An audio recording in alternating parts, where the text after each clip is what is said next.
Hello everyone, welcome back to selection board. आज हम आपके लिए लेके आए हैं नाउन एंड केस।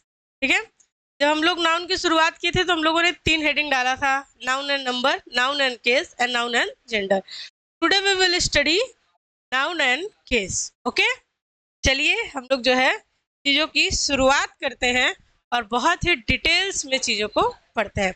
हम लोग नाउन एंड नंबर्स को पढ़ चुके हैं, अब जो है नाउन एंड केस, उसके बाद noun and gender, after noun finished. फिर हम लोग क्वेश्चन कर लेंगे प्रीवियस ईयर, है ना। लिस्ट ठीक, आ जाइए। Noun and gender after it, से पहले नाउन एंड केस पढ़ लेते हैं। आज का हमारा हेडिंग है noun and case. Okay, noun and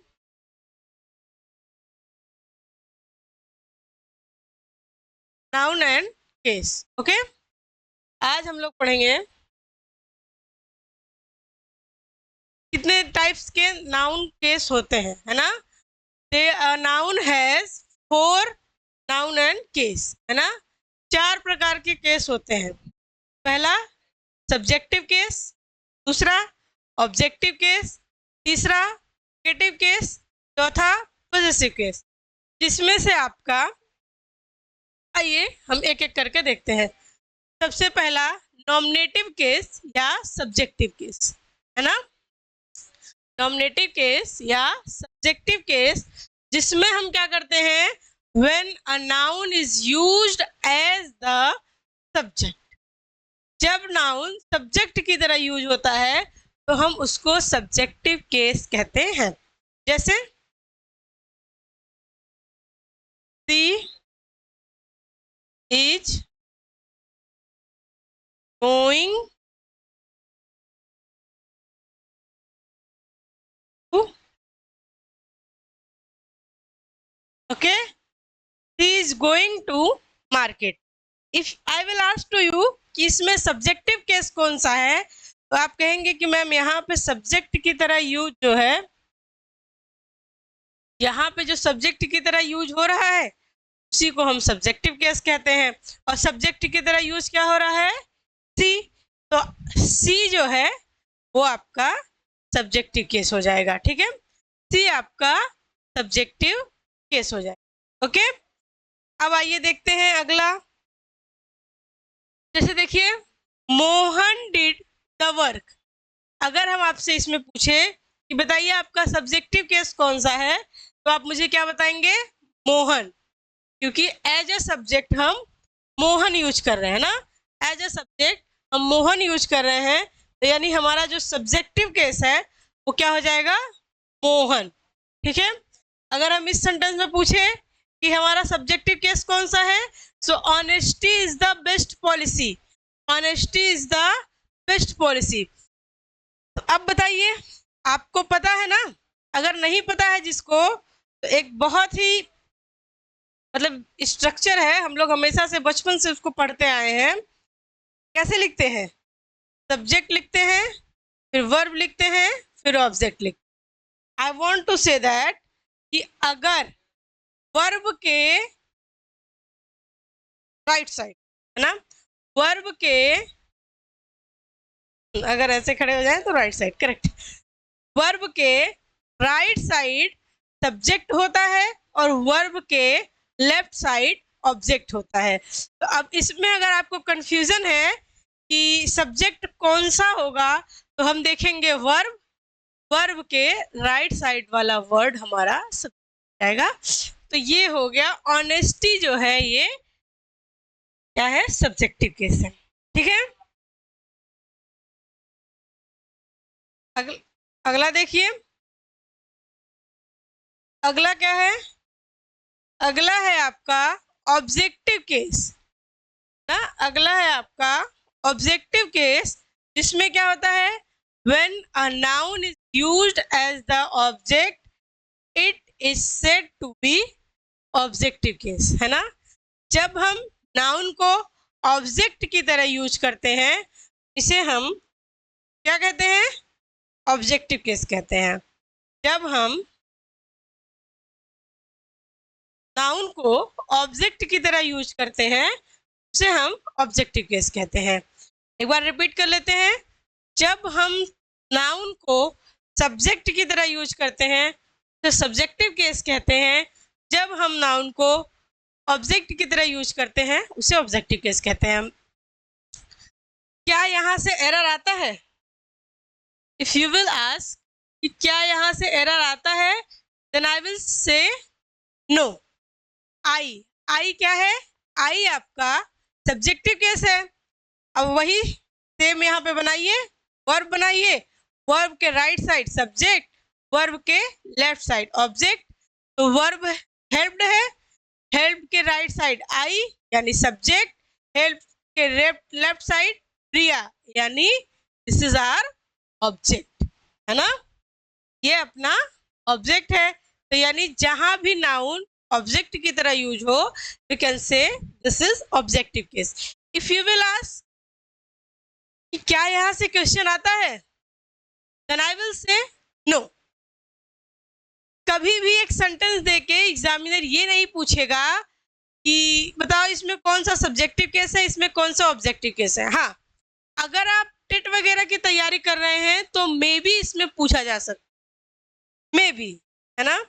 लेकिन अगर आप प्योर एसएससी की तैयारी कर रहे हैं तो कभी भी ये चीजें पूछी नहीं गई और आगे ना ही पूछी जाएंगी। ओके, चलिए, तो अब आप बताइए फिर पढ़ा क्यों रहे हैं आप इसे? जब इससे क्वेश्चंस ही नहीं बनते तो पढ़ा क्यों रहे हैं? तो हम आपको बताएंगे भाई इसका सबसे इम्पोर्टेंट पार्ट जो है वो है पॉजेसिव केस। सबसे इम्पोर्टेंट पार्ट है पॉजेसिव केस, जहां से भर भर के क्वेश्चन आते हैं। अगर केस से कहीं क्वेश्चन आते हैं so that is possessive case, है ना। अगर कभी भी आते हैं क्वेश्चन तो that is possessive case. Possessive case से आपके क्वेश्चंस आते हैं। अच्छा, ये करता क्या है? जैसे सब्जेक्टिव केस सब्जेक्ट दिखाता है, ऑब्जेक्टिव केस ऑब्जेक्ट दिखाता है, उसी तरीके से पॉजेसिव केस जो है वो ओनरशिप दिखाता है। ओके, पोजीशन दिखाता है कि आपका नाउन पे कितना अधिकार है ना। आपका नाउन पे कितना अधिकार है। जैसे हम कहें प्रियास फादर, प्रिया के पापा, यानी जो जैसे राम्स बुक, राम की किताब, तो यानी किताब का अधिकार किसका है? राम का है, जिसकी बुक उसका अधिकार। तो जब ऑनरशिप दिखाना होता है तब हम पॉजेसिव केस का यूज करते हैं। और यहाँ पे कुछ 6-7 रूल है जो आपको पढ़ना है, रटना है, समझना है, because this is the most important concept of the noun and case, है ना। पॉजेसिव केस जो है वो मोस्ट इम्पॉर्टेंट पार्ट है नाउन एंड केस का, और यहीं से भर भर के क्वेश्चंस आपके आते भी हैं। Okay, so let's start. सबसे पहले हम देख लेते हैं, दिस इज राम्स बुक। ये राम की किताब है, यानी किताब पर अधिकार किसका है? तो जिसकी किताब रहेगी उसका अधिकार रहेगा, है ना। तो यानी जो राम है, ये जो बुक है, इसका अधिकार किस पे है? राम पे है। ओके, अगला ये देख लेते हैं। अगला है आपका वोकेटिव केस। वोकेटिव केस क्या होता है? अच्छा, इसको पहले थोड़ा बाद में बताते हैं। यूज ऑफ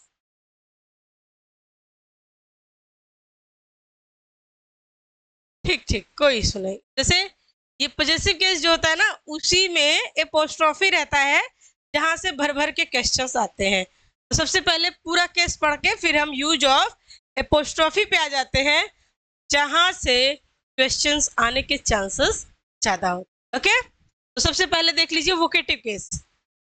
वोकेटिव केस क्या होता है? संबोधित करना, है ना।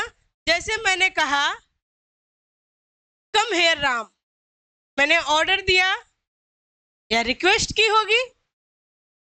इस कंडीशन में दो ही चीज हो सकती है, या मैंने ऑर्डर दिया कम हेयर राम, या मैंने रिक्वेस्ट की, कम है ना।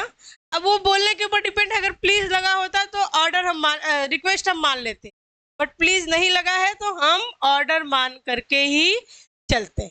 ओके, तो अब देखिए, जब भी कभी ऐसे ऑर्डर दिया जाए या रिक्वेस्ट की जाए, उसके साथ नाउन यूज किया जाए, तो ऐसे नाउन को हम क्या कहते हैं? ऐसे नाउन को हम वोकेटिव केस कहते हैं। ऐसे नाउन को हम वोकेटिव केस कहते हैं। Got it?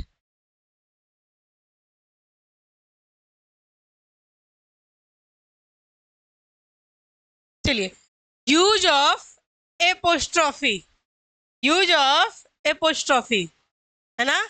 अब हम अपने केस का बहुत इंपॉर्टेंट पार्ट पढ़ने जा रहे हैं, जहां से आपके क्वेश्चंस बनते हैं। और प्रीवियस ईयर क्वेश्चंस आप जब करेंगे तो नाउन में काफी बार जो है इस एरिया से क्वेश्चंस पूछे गए, है ना। तो अब आइए रियल चीज पढ़ते हैं, जो कि आपके एग्जाम पॉइंट ऑफ व्यू से बहुत इंपॉर्टेंट है। अभी तक हमने क्या किया? अभी तक हमने केस कितने होते हैं और कब कब जो है कहाँ कहाँ उनका यूज होता है, यानी मैंने टोटल इंट्रोडक्शन आपको अच्छे से दे दिया। अब हम जो है यूज ऑफ एपोस्ट्रॉफी पढ़ेंगे, that is most important part of the. चलिए, पहला देखिए क्या है। पहला कह रहा है, अच्छा एपोस्ट्रॉफी हम लगाते कैसे हैं? या तो हम ऐसे कर देंगे या फिर हम ऐसे करके एस लगाएंगे। हाँ, दो कंडीशन होता है, फिर से देख लीजिए। या हम किसी वर्ड पे ऐसे कर देंगे या फिर एपोस्ट्रॉफी एस लगाएंगे। तो ये जो है डिपेंड करेगा रूल पे। ओके, ये डिपेंड करेगा रूल पे कि कब क्या करना है। अगला देखिए क्या कहना है, क्या कह रहा है? An apostrophe is always used with possessive case. जो पोस्ट्रॉफी होता है वो पॉजेसिव केस के ही साथ यूज होता है। ऐसा नहीं है कि सब्जेक्टिव केस, ऑब्जेक्टिव केस या वोकेटिव केस के साथ आप यूज करेंगे, नहीं। आप जो है सिर्फ और सिर्फ पॉजेसिव केस के साथ एपोस्ट्रॉफी का यूज करेंगे। इसीलिए मैंने कहा था कि पूरे केस में अगर कोई पार्ट इंपॉर्टेंट है तो वो जो है पॉजेसिव केस का है। ठीक है, अब हम लोग क्या पढ़ रहे हैं? पॉजेसिव केस में यूज ऑफ एपोस्ट्रॉफी पढ़ रहे हैं, करेक्ट। चलिए देखिए क्या कह रहा है, और ये क्या करता है? Denote ownership. ये सारी चीजें मैंने आपको ऑलरेडी बता दी है।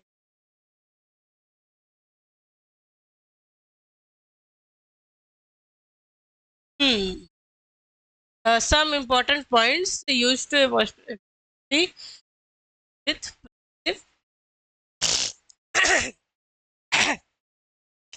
जैसे देखिए, जो पॉजेसिव के जो एपोस्ट्रॉफी होता है उसमें पहला रूल होता है कि आप या तो फिर एपोस्ट्रॉफी लगा दें। अगर आपको एपोस्ट्रॉफी नहीं लगाना है तो आप इसके साथ इसके बदले क्या लिख सकते हैं? ऑफ। एपोस्ट्रॉफी मीन्स भी का होता है, ऑफ मीन्स भी का होता है।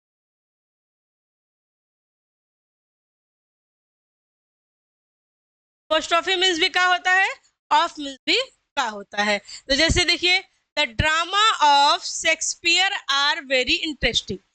जो शेक्सपियर का ड्रामा है वो बहुत इंटरेस्टिंग है ना, यानी उनकी जो रचनाएं वगैरह हैं वो क्या है? बहुत इंटरेस्टिंग है। अच्छा, दूसरी लाइन देखिए, Shakespeare's dramas are very interesting. जो शेक्सपियर के ड्रामा है वो बहुत इंटरेस्टिंग है। दोनों लाइन सेम है, बट यू विल सी तो लिखने का तरीका डिफरेंस है। लाइन दोनों सेम है, बात एक ही कह रही है, दोनों लाइन एक ही बात कह रही है कि शेक्सपियर के ड्रामास बड़े अच्छे होते हैं, है ना। लेकिन अगर आप देखेंगे तो इन दोनों में बहुत ज्यादा डिफरेंस है। क्या डिफरेंस है? अगर हमें एपोस्ट्रॉफी लगाना है तो हमने शेक्सपियर पे लगाया है, अगर हमें ऑफ लगाना है तो हम ड्रामाज के साथ लगाए हैं। इसका क्या मतलब होता है? इसका मतलब ये होता है कि जब भी आप एपोस्ट्रॉफी लगाएंगे तो सिर्फ और सिर्फ लिविंग थिंग्स पे लगा सकते। एपोस्ट्रॉफी लगाने का सिर्फ और सिर्फ लिविंग थिंग्स पे लगा सकते हैं, जब भी आप नॉन लिविंग थिंग्स की बात करेंगे उसके साथ आपको ऑफ लगाना पड़ेगा। ठीक है, डिफरेंस समझ में आ गई। सर्टेन नाउन है जो नॉन लिविंग रहने के बाद भी एपोस्ट्रोफी लेते हैं, वो डिफरेंट मैटर है। बट जनरल रूल क्या कहता है कि आपको अगर एपोस्ट्रोफी लगाना है तो आप नॉन लिविंग थिंग्स के साथ लगा सकते हैं, और अगर एपोस्ट्रोफी लगाना है तो लिविंग थिंग्स के साथ लगाइए, अगर ऑफ लगाना है तो नॉन लिविंग थिंग्स के साथ आप लगा सकते हैं। ठीक है, ये आपका पहला रूल। अब आइए दूसरा रूल देखते हैं। तो दूसरा रूल क्या है, आप कभी भी एक सेंटेंस में दो पोस्ट्रोफी नहीं लगा। दूसरा रूल क्या कहता है, आप कभी भी एक सेंटेंस में दो पोस्ट्रोफी नहीं लगा सकते, आपको किसी ना किसी के साथ ऑफ लगाना पड़ेगा। अच्छा, मैंने तो ये कह दिया, ठीक है, आपको किसी एक सेंटेंस में सिर्फ एक ही पोस्ट्रोफी लग सकती है, तो आपके ऑफ लगेगा कहाँ?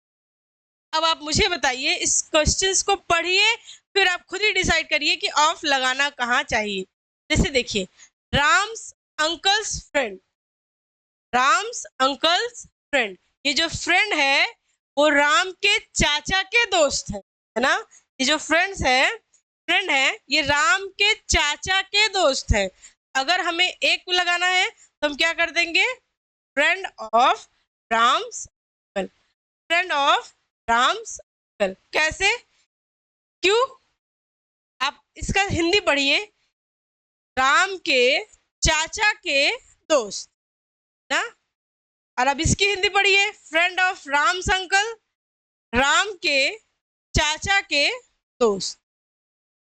ठीक है, अगर हम अंकल ऑफ राम्स फ्रेंड कर देंगे तो ये कहीं ना मतलब अजीब सा पढ़ने में लग रहा है, तो हम क्या करेंगे, हम फ्रेंड को यहाँ पे लाएंगे और ऑफ लगा करके चीजों को सॉल्व करेंगे। ठीक है, अगला देखिए क्या है, दूसरा रूल आपका है, when the noun is singular, जब कभी नाउन सिंगुलर हो, जब नाउन आपका सिंगुलर होगा तब आप क्या करेंगे, the possessive case is formed by ageing yes. जब नाउन सिंगुलर होगा तो हम पॉजेसिव केस का जो यूज करेंगे उसमें एस लगाएंगे, पॉजेसिव केस का यूज करेंगे उसमें एस लगाएंगे। जैसे देखिए,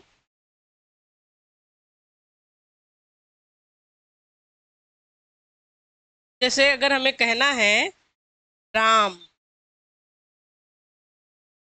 राम्स की बुक, तो हम यहाँ पे एस लगा देंगे, कोई दिक्कत नहीं है। क्यों? क्योंकि ये सिंगुलर है ना, सिंगुलर है, हम जो है एस लगा दिए। अगर हमें यही कहना हो बॉयज, क्योंकि राम का प्लूरल नहीं बना सकते है ना, प्रॉपर नाउन का प्लूरल नहीं बनाते हैं, बॉयज, बॉयज कर दिया। अब क्या है, अब अगर हम इसमें एपोस्ट्रोफी एस लगाएंगे, देखिए कितना अजीब सा लग रहा है ना, दो दो एस टाइप। तो यही ये रूल कह रहा है कि जब नाउन सिंगुलर रहेगा तो हम एपोस्ट्रोफी एस लगा देंगे, लेकिन जब नाउन प्लूरल रहेगा तो हम एपोस्ट्रोफी एस नहीं लगाएंगे, सिर्फ क्या करेंगे, एपोस्ट्रोफी से काम चलाएंगे, सिर्फ एपोस्ट्रोफी से। बात समझ आई? मैंने क्या कहा, अगर नाउन सिंगुलर है तो उसके साथ हम एपोस्ट्रोफी एस लगाएंगे, अगर नाउन सिंगुलर नहीं है, प्लूरल है, उसके साथ हम सिर्फ और सिर्फ एपोस्ट्रोफी लगाएंगे, दैट्स ऑल। ओके, चलिए अगला देखिए क्या है। अगला जैसे देखिए, the boys bag was missing, लड़के की जो बैग है वो मिसिंग थी, है ना, ये तो हो गया सिंगुलर। देखिए दूसरा क्या कह रहा है, अच्छा देखिए ये तो, अब देखिए, the boys books, the boys books, यहाँ पे नाउन प्लूरल है ना, बॉयज लिखा हुआ है, तो हम इस एपोस्ट्रोफी को नहीं लगा सकते, यानी हमारा ये वाला एग्जाम्पल सही है, यानी हमारा ये वाला एग्जाम्पल सही है। बॉयज बुक्स, है ना। अगर जैसे हमें बुक्स में लगाना है हम सिर्फ एपोस्ट्रॉफी लगाएंगे, क्यों? क्योंकि ऑलरेडी यहाँ पे एस है। प्लूरल में हम सिर्फ एपोस्ट्रॉफी लगाते हैं। अगर बुक होता तो हम एपोस्ट्रॉफी एस लगाते। ठीक है, अब आइए अपना दूसरा रूल पढ़ लेते हैं। ये थोड़ा सा हुआ क्या ना कि जेंडर का जो है पीडीएफ सेट करते समय थोड़ा सा दिक्कत हो गई। देखिए क्या कह रहा है, when the noun has hissing sound, जब नाउन के पास हिजिंग साउंड हो, the possessive case is formed by adding only an apostrophe. अच्छा, इसका हिंदी समझ में आया क्या कह रहा है? नहीं, कोई दिक्कत नहीं। देखिए कह रहा है कि अगर नाउन के पास हिजिंग साउंड का मतलब कि आप बोलिए लास्ट में उसमें सा है, जैसे एम्प्लॉइज साया, ऐसे वर्ड्स के साथ हम जो है सिर्फ और सिर्फ एपोस्ट्रॉफी का यूज करेंगे। ठीक है, ऐसे वर्ड्स के साथ हम सिर्फ एपोस्ट्रॉफी का यूज करेंगे। हाँ, अब देखिए क्या कह रहा है, अगला क्या है, when a noun consist of several word, जैसे कंपाउंड नाउन होता है ना, हम लोगों ने अभी वो पढ़ा था, चीफ मिनिस्टर, है ना, son in law, mother in law, है ना, स्टेप डॉटर, स्टेप सन, दो नाउन से मिलके बना था। जब हमें प्लूरल बनाना था तो हमने रूट वर्ड में एस लगाया था। Is it? पूरा बाकायदे बहुत ढेर सारा लिस्ट लेके आए थे हम 21-22 वर्ड का। उसमें हमने क्या कहा था कि मेन वर्ड में आपको एस लगाना है। लेकिन जब भी कभी जैसे सन इन लॉ, अगर हमें इसको प्लूरल बनाना है तो हम सन में लगाएंगे एस। क्यों? क्योंकि सन रहेगा तभी तो इन लॉ बनेगा ना। और अगर हमें अधिकार बताना है, अगर हमें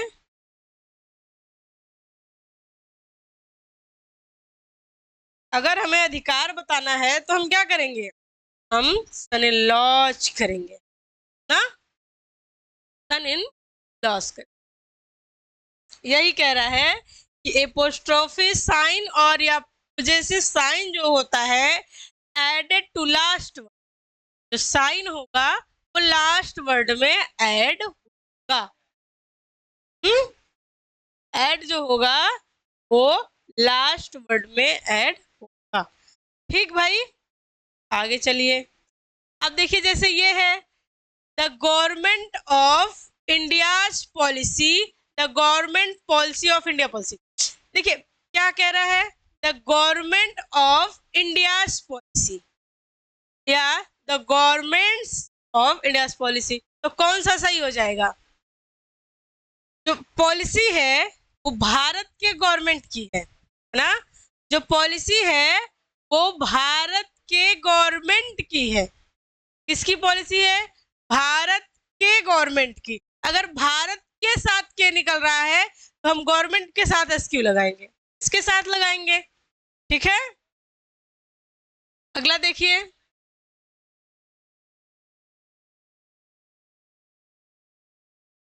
चलिए इतना जो हम लोगों ने पढ़ लिया बहुत अच्छा, अभी तक जो है चीजों को हम लोगों ने समझा। अब आपको ये देखना है कि जब आप ये चीजों को पढ़ेंगे ना, आपको बहुत ही ध्यान से समझना है।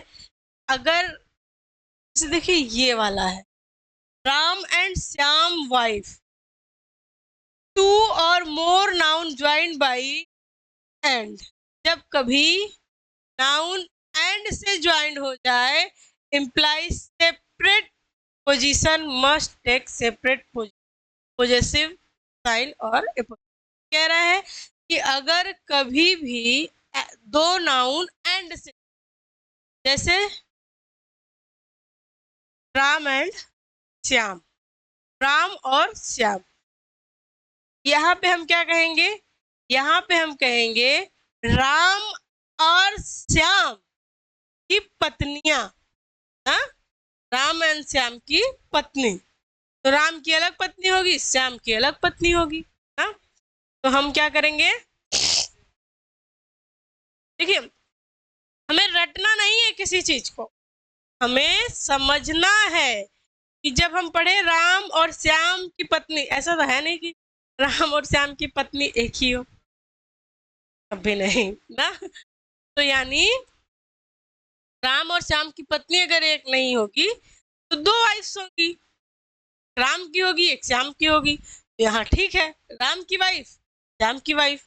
अब आ जाइए नीचे वाले में, पहले एक हेडिंग बनाइए आप कि अगर नाउन एंड से जुड़ा है, सेपरेट है, और जब सेपरेट है अलग अलग पॉजेसिव केस लगेगा, है ना। अगर नाउन सेपरेट नहीं है, जैसे I went to Ram's and Sita's house, हम राम और सीता के घर गए थे, and found the couple missing, और मैंने पाया कि जो कपल थे वो घर पे नहीं थे। अब बताइए, जब कपल एक है तो उनका घर एक होगा, है ना। जब कपल एक है तो उनका घर एक होगा, और इस कंडीशन में हम, ऐसा तो है नहीं कि राम का घर अलग होगा सीता का घर अलग होगा। जब ये कपल्स हैं तो घर अलग अलग कैसे हो, सेम होगा। इस कंडीशन में हम यहाँ से अपोस्ट्रोफी हटा के लास्ट में आते हैं। बात आपको समझ में आई मैंने क्या कहा? मैंने कहा दो नाउन एंड से जुड़े हैं, अगर आप रूल वगैरह सब भूल जाइए, आप बस इतना ध्यान दीजिए कि दो नाउन अगर एंड से जुड़े हैं तो दोनों पे अगर ओनरशिप है तो दोनों पे एपोस्ट्रोफी लगाइए। अगर दोनों पे ओनरशिप नहीं है, सिर्फ एक पे एपोस्ट्रोफी ऐसा आप लगाते, ठीक है, वो भी किस पे, लास्ट वाले।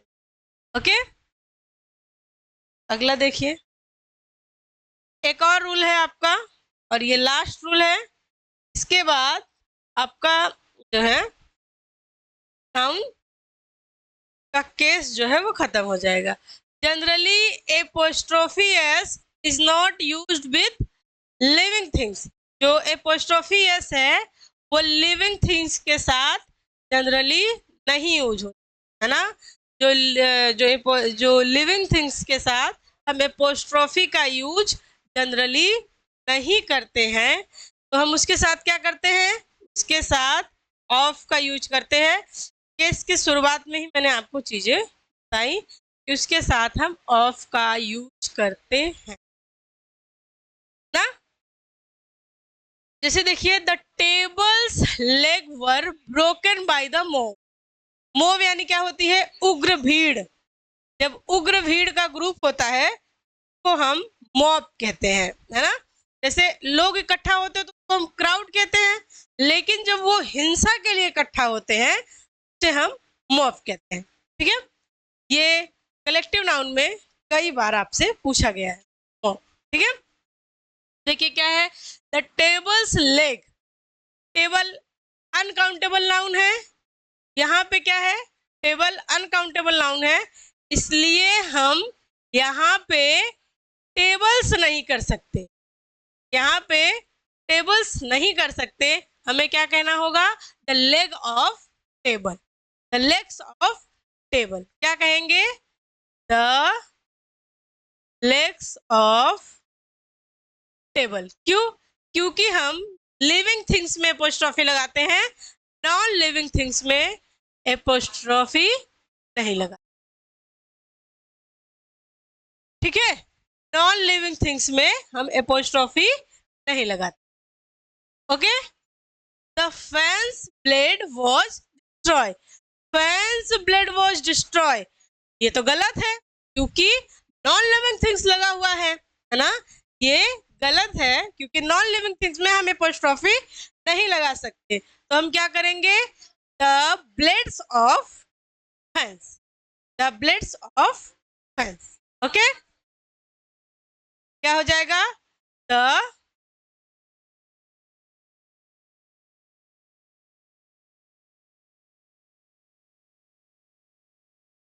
सॉरी टेबल लिखने जा रहे थे, द ब्लेड्स ऑफ हैंड। ठीक है, अब बाकी ये वर्ड आप आगे नोट कर लेंगे। ठीक है, अब देखिए नोट क्या कह रहा है, कह रहा है but there are certain non living things, कुछ सर्टेन नॉन लिविंग थिंग्स ऐसे होते हैं जिनके साथ आप एपोस्ट्रोफी लगा सकते हैं, जिनके साथ आप एपोस्ट्रोफी लगा सकते हैं। रूल क्या कहता है, आप सिर्फ लिविंग थिंग्स के साथ एपोस्ट्रोफी लगाएंगे और नॉन लिविंग थिंग्स के साथ आप ऑफ का यूज करेंगे। बट कुछ ऐसे सर्टेन नाउन हैं जिसके साथ आप नॉन लिविंग थिंग्स लगा सकते हैं। ओके, ठीक, विथ अ पर्सोनिफिकेशन, किसके साथ, जिसका पर्सोनिफिकेशन किया गया हो उसके साथ हम एपोस्ट्रोफी लगा सकते हैं। जैसे मून्स ब्यूटी है ना, सन फ्यूरी, नेचर्स लव, ये क्या है, ये पर्सोनिफिकेशन है, यानी इनका जो है इनकी तुलना पर्सन से की जाती है ना। जैसे कहते हैं ना वो गाना होता है ना, चेहरा तेरा चांद का टुकड़ा, ऐसा कुछ, तो हम उसका क्या करते हैं, उसको कंपेयर किसी पर्सन के फेस से करते हैं, है ना। और जो बहुत ज्यादा गुस्सा होता है तो कहते हैं कि भाई इसका गुस्सा तो बहुत ज्यादा है, आग की तरह गुस्सा है। जब हम किसी नॉन लिविंग थिंग्स को पर्सन से जोड़ते हैं, दैट मीनिंग इज पर्सोनिफिकेशन। जब हम किसी भी नॉन लिविंग थिंग्स का पर्सोनिफिकेशन कर देते हैं तब हम वहां पे ये एपोस्ट्रोफी एस लगाते हैं। ओके, और कुछ फ्रेज होते हैं, जैसे देखिए ये फ्रेज है at the stone's throw, phrase क्या, ये इडियम है। जब आप इडियम पढ़ेंगे तो आपको पता चलेगा, एट द स्टोन थ्रो यानी बस ऐसे पत्थर उठा के फेंका, जितनी दूर गया उतनी दूर का ही ये रास्ता है। At the an arm's leg, है ना, आर्म्स लेग, इस तरीके से आर्म्स, यहाँ पे पोस्ट, इस तरीके से चीजों को जो है हम सॉल्व करेंगे। ओके, तो आपका, और देखिए यहाँ पे with word denoting time and value, जब कभी भी हम टाइम और वैल्यू देखते हैं उसके साथ भी हम जो है एपोस्ट्रोफी का यूज कर सकते हैं। वैसे देखा जाए तो वीक लिविंग थिंग्स तो नहीं है, लेकिन हम टाइम वगैरह दिखाने के लिए इन चीजों का यूज करते हैं। जैसे अ वीक्स टाइम, एक हफ्ते का समय, a month of duration, a kilogram weight, इस तरीके से हम चीजों को करेंगे। ओके, बस, तो आपका नाउन एंड केस आज खत्म हो गया। आपको करना क्या है, वही चैनल को सब्सक्राइब, वीडियोस को like, press the bell icon for notification, है ना। चलिए मिलते हैं हम आपको नेक्स्ट क्लास में, that is noun and number. अगर आपको वीडियोस अच्छी लगी हो तो आप वीडियोस को लाइक करेंगे, शेयर करेंगे, सब्सक्राइब करेंगे। If you want you may comment, है ना, एक अगर आप चाहते हैं, आपको अच्छा लगा हो कमेंट करिएगा। मिलते हैं नेक्स्ट क्लास में, तब तक के लिए बेस्ट ऑफ लक।